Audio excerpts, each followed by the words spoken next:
routine ang magaan sa akin, yung nakaupo, nakahiga, or nakatayo, ganyan, kapag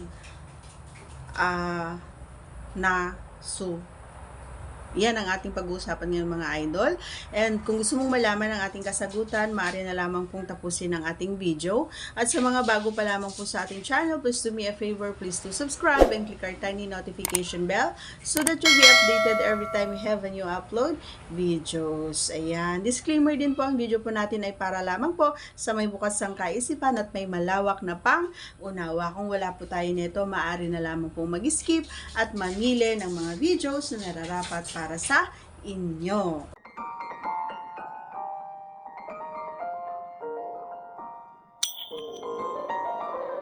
Okay?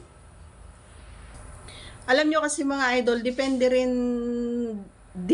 lang din. Ayan, depende lang din kung ano yung unang posisyon na ginawa nyo. Halimbawa ay humiga siya kaagad. So, no choice ka, kundi pababa, bumaba ka.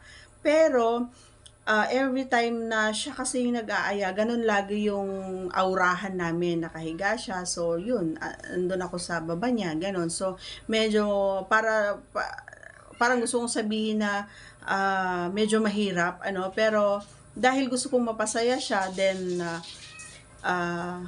wala, no choice tayo kundi gawin yon. But, if ako yung nag-aya, and halimbawa, ako yung nag-aya, 'di ba?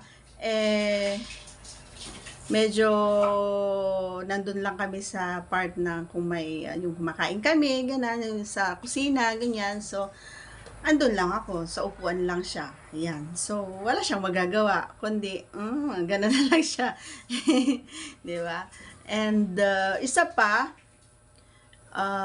pinaka-komportable every time na kumakain ako sa baba niya.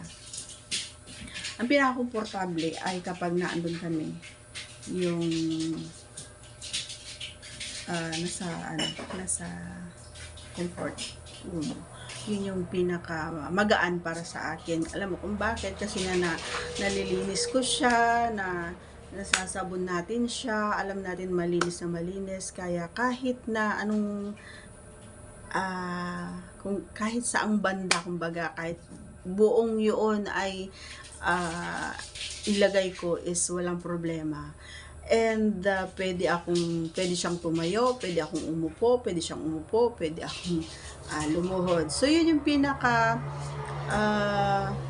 komportable para sa akin. Okay? So that's all for today's video mga idol. Once again, if you are not yet connected, please do subscribe and click our tiny notification bell so that you'll be updated every time we have a new upload videos. Thanks for watching everyone. See you again on our next vlog. Bye!